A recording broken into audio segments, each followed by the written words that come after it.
Voy a dejar como conflicto. Bueno, bacán. Gracias. Uh, Y joya.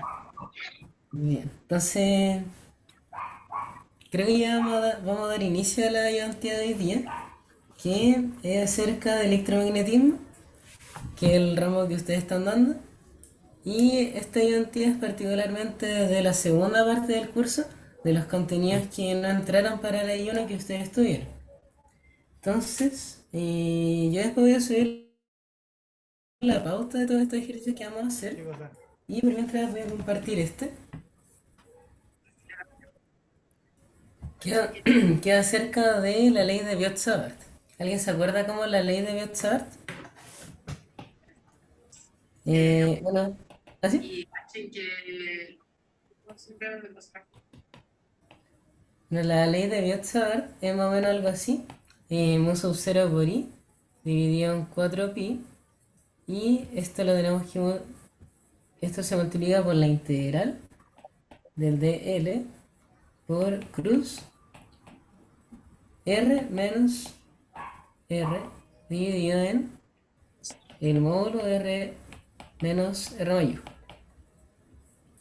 Esa es la ley de Biot-Savart, que nos permite definir cuál es el campo magnético a partir de un diferencial de largo. Uy. A partir de un diferencial de largo, que es este de L. Y también tenemos estos vectores. El R minúscula sería el vector de acá, en este caso, y el R mayúscula es el de acá. Entonces lo que nosotros vamos a estar haciendo con Biot-Savart es hacer un vector que recorra desde un punto hacia una línea de corriente, por decirlo así. Y vamos a estar calculando el campo magnético en todos estos diferenciales, que después al integrarlo uno obtiene el campo magnético de todo el cuerpo geométrico que se está analizando. Entonces, lo más difícil de saber, diría yo, es saber analizar cuáles son nuestros diferenciales y cuáles son nuestros vectores. Aquí preguntan que si la intensidad de corriente de R va dentro de la integral. Eh, si la integral de corriente depende de R. En este caso no, nos dicen que es una corriente constante. ¿Cuál era el problema ya con más calma? Antes les quería mostrar lo que era Biot-Savart. Y ahora vamos a pasar con el problema. Aquí se considera una espira circular que lleva corriente. Y en el sentido indicado por la figura, calcula el campo magnético a una distancia z en el eje de simetría de la espira. Ahí preguntaban si la corriente depende del dl. Y en este caso no, la corriente es constante en esta espira. ¿Ok? Entonces, lo que tenemos que hacer, como les contaba, es aplicar la ley de Biot-Savart. Necesitamos conocer cuál es nuestro dl. El dl va a ser la zona de aquí, que es un diferencial de largo, como le he venido contando. Y nosotros podemos utilizar diversas coordenadas para expresar esto. Y yo lo expresé mediante coordenadas polares. Y si yo expreso este diferencial de largo en coordenadas polares, veré lo siguiente. Voy a tener aquí una circunferencia. Y el de L va a ser...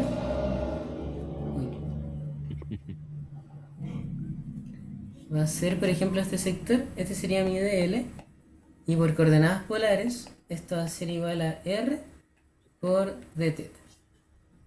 Entonces, que eso siempre ocurre así, que si yo tengo un largo, o sea, un radio R, lo multiplico por un diferencial de θ y obtengo más o menos cómo sería ese largo. Entonces eso es lo primero. Lo otro que es importante considerar es que este dl es una magnitud vectorial, entonces le tengo que asociar a un vector director. Y en este caso, y nosotros, bueno, yo ya les contaba que estamos en coordenadas polares. Hacia allá nosotros tenemos el vector rotongo, que va en la dirección en la cual aumenta el radio. Y tenemos también un vector tetatongo que va hacia allá. En este caso, el vector de el dl, nuestro diferencial de largo, va a tener la dirección del tetatongo. Eso en relación al dl. Ahora deberíamos determinar cuál es nuestro r minúscula y nuestro r mayúscula. Nuestro R minúscula les comentaba antes que es la magnitud de acá. Ese va a ser nuestro R minúscula como vector. Y eso es lo mismo que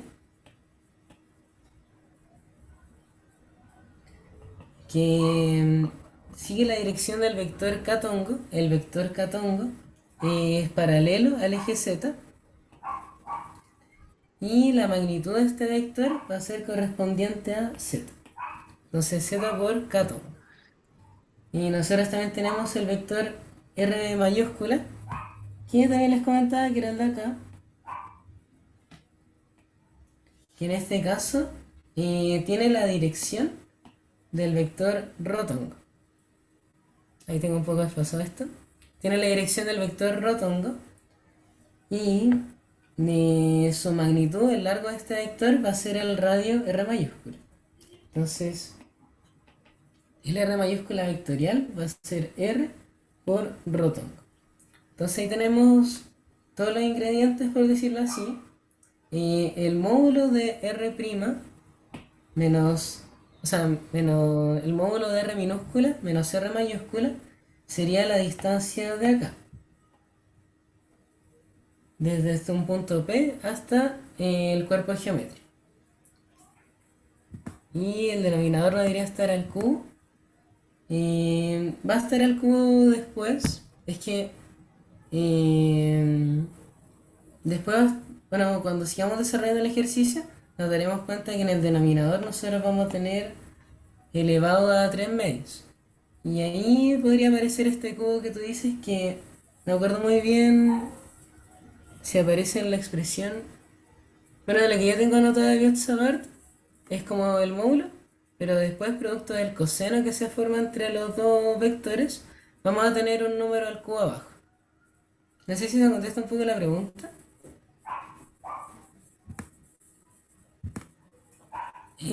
Bueno, entonces vamos a continuar con el ejercicio. Tenemos estas dos magnitudes. Y yo les contaba que tenemos que ahora calcular cuál es esta distancia. Y para calcularla vamos a utilizar el teorema de Pitágoras. Que el teorema de Pitágoras nos dice... Bueno, nosotros vamos a tener así ya nuestros vectores. Aquí va a estar el eje Z. Y aquí va a estar el eje X o el eje Y, de lo mismo, en el fondo del mismo plano. Y tenemos una distancia acá que corresponde al módulo de estos vectores. Esta magnitud de acá es Z y esta otra es R. Entonces, esto va a ser igual a la raíz de R cuadrado más Z cuadrado. Y lo que tenemos que hacer ahora es reemplazar todo esto en la ecuación. Y tenemos que considerar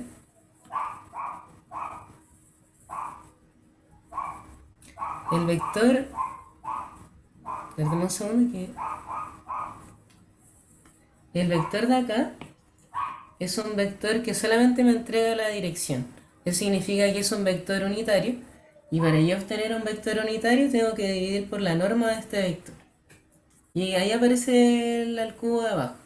Porque si nosotros forzamos que ese vector sea un vector director, tenemos que dividir por su norma y nos daremos cuenta de que en el denominador va a aparecer un elevado a 3 medios. Entonces, nosotros teníamos que el campo magnético es igual a mu sub 0i dividido en 4pi. La integral del dl, que nuestro dl era r por d teta por teta tonga. Esto se multiplica por, el producto cruz, por R minúscula menos R mayúscula, que es lo mismo que Z catongo menos R rotongo. ¿Y se escribe? Y esto lo tenemos que dividir en la norma del vector, que sería lo de acá. Y además tenemos que volver a dividir por... uy, me acabo de dar cuenta que hay un error aquí. ¿De un segundo?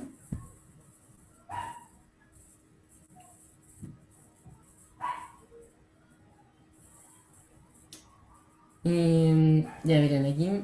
Uy, disculpen, que recién estoy como enchufando en todo esto, pero... aquí nosotros tenemos algo que está al cuadrado.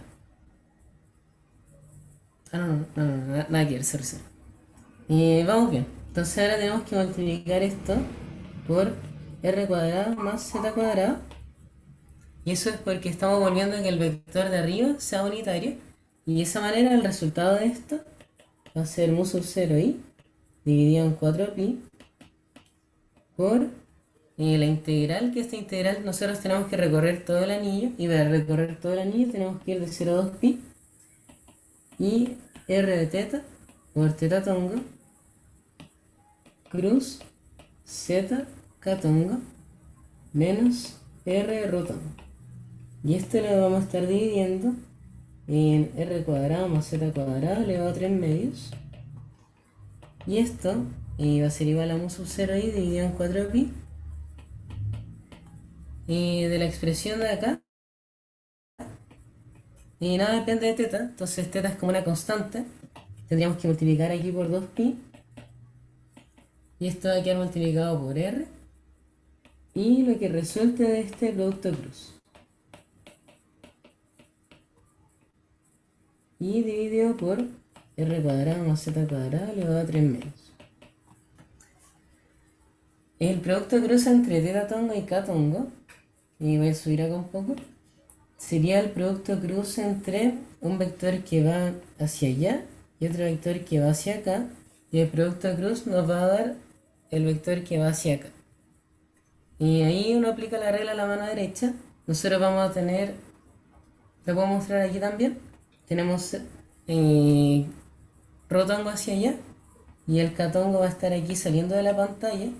Entonces cuando yo haga el producto cruz tengo que respetar la regla de la mano derecha y voy a estar siguiendo esa dirección de rotongo, cruz, catongo, y se obtiene el vector rotongo. O sea, tetatongo, cruz, catongo me da rotongo. Y el valor de esto va a ser mu sub 0 por i dividido por 2 porque vamos a simplificar los 2pi por r y dividido en r cuadrado más z cuadrado elevado a 3 medios. Y tetatongo cruz catongo ya le mencioné que es rotongo menos rotongo cruz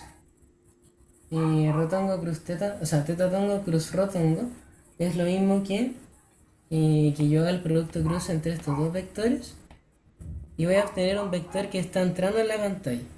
Y ese vector que entra en la pantalla tiene que ser menos catongo, porque catongo va hacia arriba, menos catongo va hacia abajo. Ojo que aquí estamos multiplicando por un menos, que lo tenemos que considerar, y esto nos va a quedar como menos r cuadrado por catongo, por menos catongo.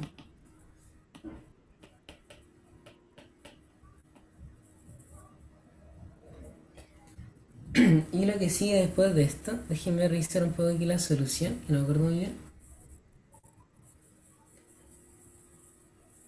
Lo que nosotros tenemos que hacer ahora es, ahí se me fue colocar un z.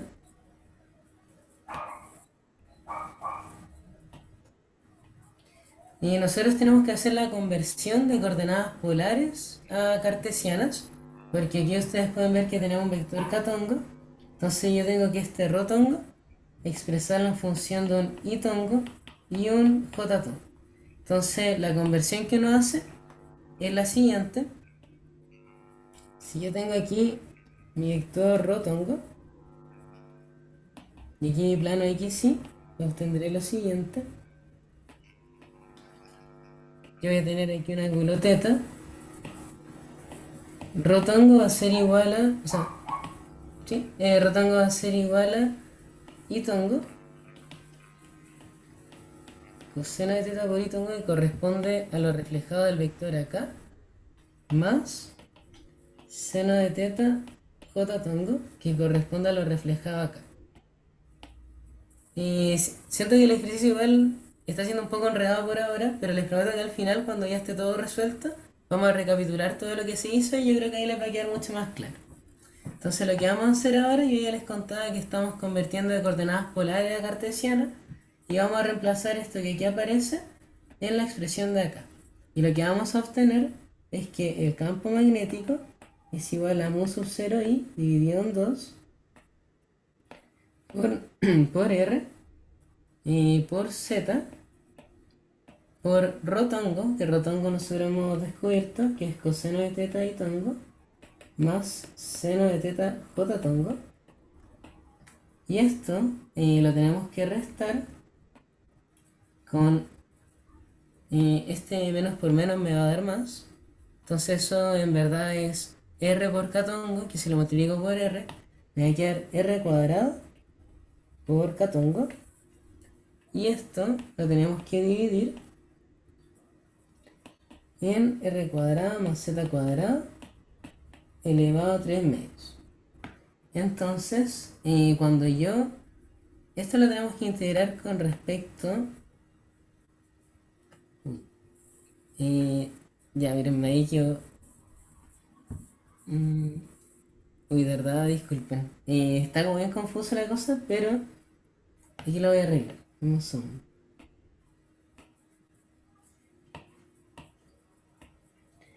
Integré antes de tiempo porque nosotros tenemos que integrar con respecto a teta y justamente después nos volvieron a aparecer términos que dependen de teta. Entonces, esto va a ser 0,2 pi. Esto se integra con respecto a teta.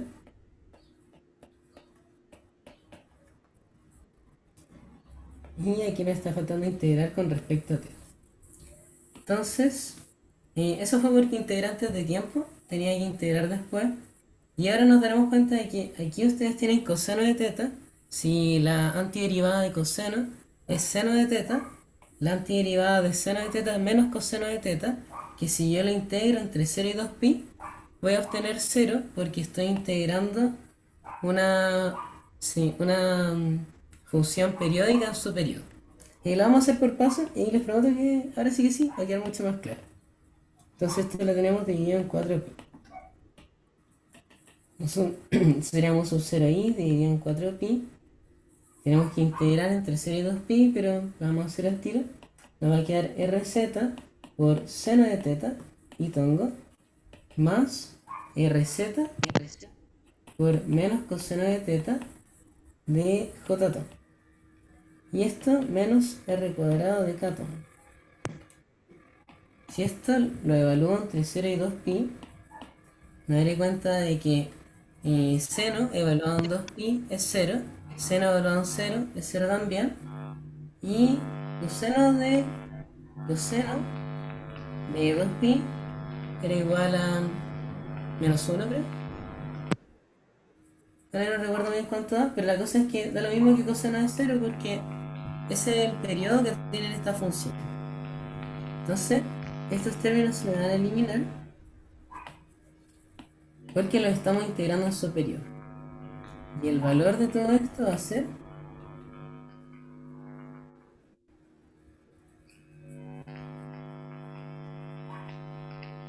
r cuadrado. Esto está dividido en r cuadrado, z cuadrado. Va a ser r cuadrado más 0i dividido en 4pi por la r cuadrada más z cuadrado elevado a 3 medios. Y me faltó integrar esto de aquí, que es r cuadrado, que es un valor constante que no depende de teta. Entonces lo tengo que multiplicar por el largo del intervalo, que es 2pi.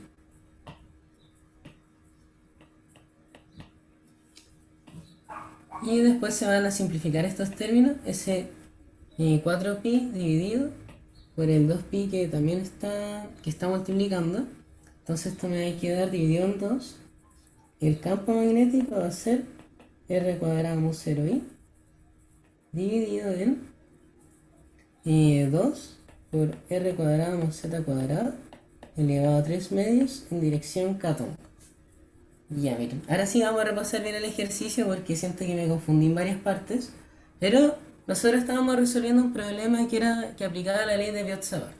La ley de Biot-Savart me dice cómo puedo yo calcular el campo magnético a través de los diferenciales de largo y los vectores que unen un punto P con un cierto cuerpo geométrico. Entonces lo que nosotros hicimos primero fue determinar cuál era nuestro diferencial de largo. Nuestro diferencial de largo corresponde a esta magnitud que nosotros describimos en coordenadas polares como r de teta por teta tongo. Y teníamos que colocar el teta tongo porque esto es una magnitud vectorial. Después teníamos que calcular r minúscula y r mayúscula. Y además teníamos que calcular cuál era la distancia entre este punto y este punto, la cual viene dada por esta expresión, la raíz de r cuadrado más z cuadrado. Lo que nosotros hicimos acá, en lo que sigue del desarrollo, es reemplazar todos los valores en la ley de Biot-Savart. Entonces, reemplazando esos valores, uno desarrolla todo esto. Después hay que convertir aquí rotongo, llevarlo a coordenadas cartesianas que dependen de un ángulo. Después integramos con respecto a este ángulo. Y al integrar con respecto al ángulo, lo único que no se me va a ir a hacer va a ser el término de acá, que es un término constante. Los otros términos, el coseno de teta y el seno de teta, son funciones periódicas que si yo las integro en su periodo, van a ser iguales a 0. Y después llegamos a este valor final del campo magnético. No sé si queda alguna duda, porque siento que igual me fui confundiendo, debo admitir que estaba medio desconcentrado, pero ahora ya me aterricé. Así que no sé si alguien tiene alguna duda con esto. Y quizá lo más confuso puede ser de dónde apareció el 3 medios. Y lo importante de dónde aparece eso es que nosotros tenemos que normalizar cuál es nuestro vector directo. Que el vector que ustedes ven aquí, el R', o sea, R minúscula menos R mayúscula, que todavía no se actualiza ahí, R minúscula menos R mayúscula, tiene que indicarme la dirección entre el punto P y el cuerpo geométrico. No me tiene que aportar un módulo porque eso va a distorsionar el valor final de la expresión que nos están pidiendo. Entonces no sé si alguien tiene alguna duda, algo que no se haya entendido, ya para pasar al siguiente ejercicio.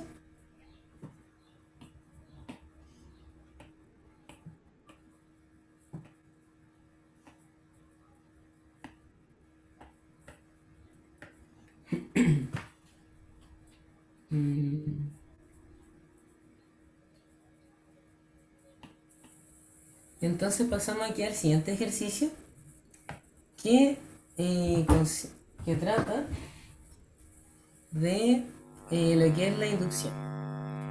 La inducción, nosotros tenemos, ¿no es cierto?, 4 leyes de Maxwell. La inducción está asociada a la tercera ley de Maxwell, que también se llama la ley de Faraday, que nos dicen que la integral de línea, o sea, la ley de Ampère, nos dicen que tenemos una FEM inducida que va a ser igual a menos la derivada del flujo magnético con respecto al tiempo. Eso es lo que nos dice la ley de Faraday y va a estar asociada a lo que es después la tercera ley de Maxwell, que tiene su manera de escribirse como diferencial o también integral. Que de manera integral esto va a ser la integral de línea del campo eléctrico. Entonces eso es lo que dice la ley de Faraday y es lo que nosotros vamos a aplicar en este problema. La inducción lo que me dice es que si yo tengo un campo magnético variable, se va a inducir una corriente si es que yo le coloco una carga. Lo importante es que se va a inducir un voltaje. Y este voltaje puede inducirse porque el flujo magnético puede variar por distintas razones. Por ejemplo, el campo magnético podría estar variando. También podría variar el área en la cual se atraviesa el flujo magnético. También podría moverse el cuerpo con una cierta velocidad. En este caso nos dicen que tenemos que considerar una espira de largo A igual a 0,1 metro, ancho B igual a 0,05 metros, que gira alrededor del eje X a una frecuencia de 50 Hz como se muestra en la figura. En el medio existe un campo magnético que es igual a lo que ahí aparece, B por X tongo más 2Z tongo. Considerando que B es igual a 0,2 Tesla, calcula el voltaje inducido en la espira en función del tiempo. Entonces aquí tenemos nuestro problema. Lo que nosotros necesitamos saber es cuál es el campo magnético. ¿Cuál es el flujo magnético, mejor dicho? El flujo magnético siempre es igual a la integral de b producto del vector normal por el diferencial de a. Entonces lo primero que nosotros tenemos que determinar es cuál es nuestro vector normal. Y para eso tenemos esta imagen. Esta imagen es media engañosa porque uno podría pensar que esto corresponde al vector normal. Pero en verdad lo que nos está diciendo esta imagen es dónde se ubica la espira. La espira se ubica de esa forma y el vector normal es normal a la espira. O sea, tiene que formar un ángulo de 90 grados. Y formando este ángulo de 90 grados, nosotros vamos a tener un normal hacia ella. Y teniendo ese normal hacia allá, vamos a tener aquí un ángulo alfa, que es el ángulo que aparece aquí en la figura, que este ángulo corresponde a lo que se forma entre la espira y el plano XY. Nosotros también podemos describirlo como la velocidad angular que tiene esta espira multiplicado por el tiempo. Y esta espira parte desde los 0 grados, entonces esta va a ser la expresión, la función para el ángulo, o sea, la expresión del ángulo en función del tiempo. Y ahí ya tenemos algo importante. Yo les contaba que ahí tenemos nuestro vector normal que va a formar un ángulo alfa, pero con el eje z. Y ya con eso podemos determinar cuál es el vector normal en el eje x como en las coordenadas cartesianas. Nuestro vector normal va a terminar siendo, y no tiene una componente en z, o sea, una componente en x. Pensemos que el vector normal va a estar hacia allá y esto yo no lo puedo reflejar en x. Ahí pronto se va a terminar la reunión y ahí después le vamos a mandar otro link de Zoom por si acaso. Nuestro vector normal entonces no tiene una componente en x, pero sí tiene una componente en y, que va a ser igual a menos seno de alfa. La componente en y corresponde a la parte que nosotros vemos acá, que si yo aplico trigonometría, va a ser menos seno de alfa. Y por otro lado tenemos una componente aquí en el eje z, que todavía no se escribe. Una componente ahí en el eje z, que corresponde a coseno de alfa. Es decir, porque es el lado adyacente de este ángulo alfa. Y la vamos a escribir aquí. Coseno de alfa. Ese es nuestro vector normal. El campo magnético nos dicen cuál es la expresión. El campo magnético va a ser 0,2 Tesla por un vector que corresponde a 1,02. Y eso viene de la expresión que ustedes ven acá, que nos dicen que el campo magnético es B por X tongo más 2Z tongo. Entonces eso, descrito vectorialmente, sería lo siguiente, que tenemos 0,2 por el vector 1,0,2. Y ahora si hacemos el producto punto,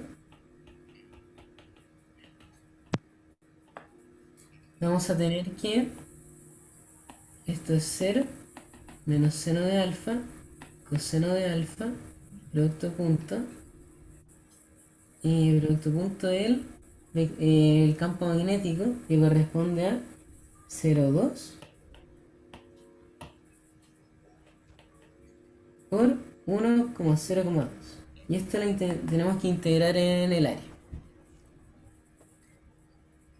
Y si yo hago el producto punto de esto, voy a obtener que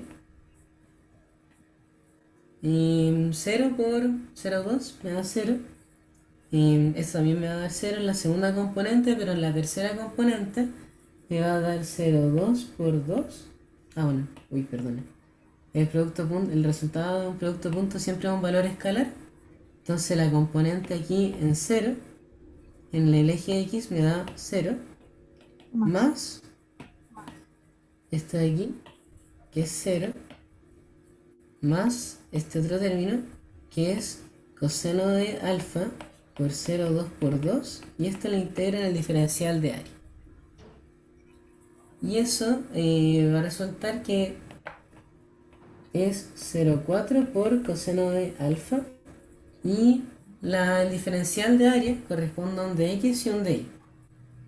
En este caso, Bueno, yo digo de x de y porque tenemos que calcular esa área.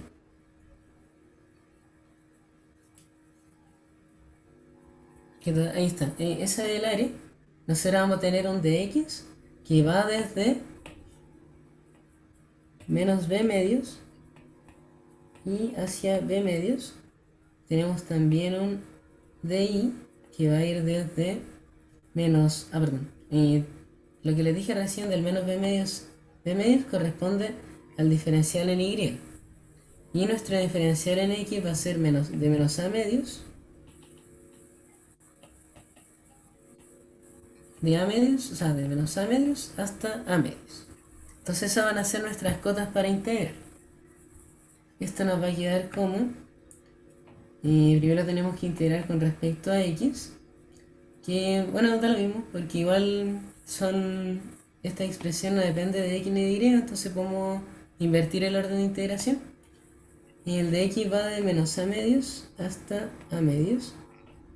Y de y va desde menos b medios hasta b medios.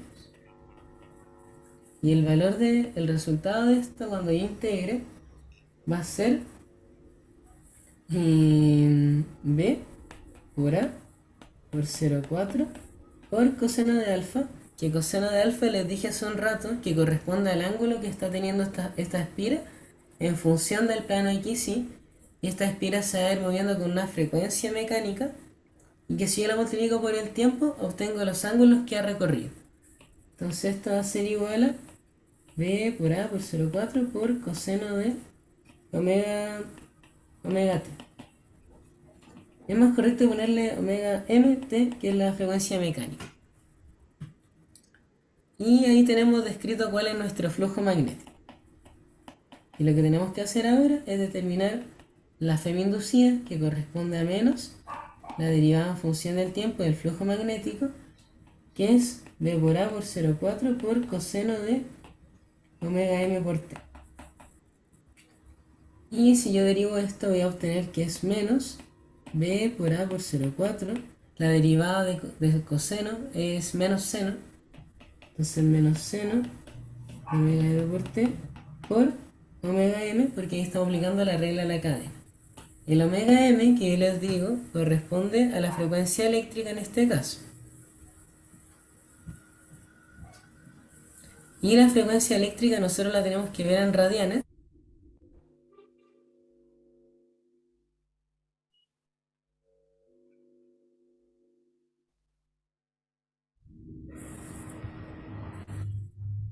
Que recién me caí, creo.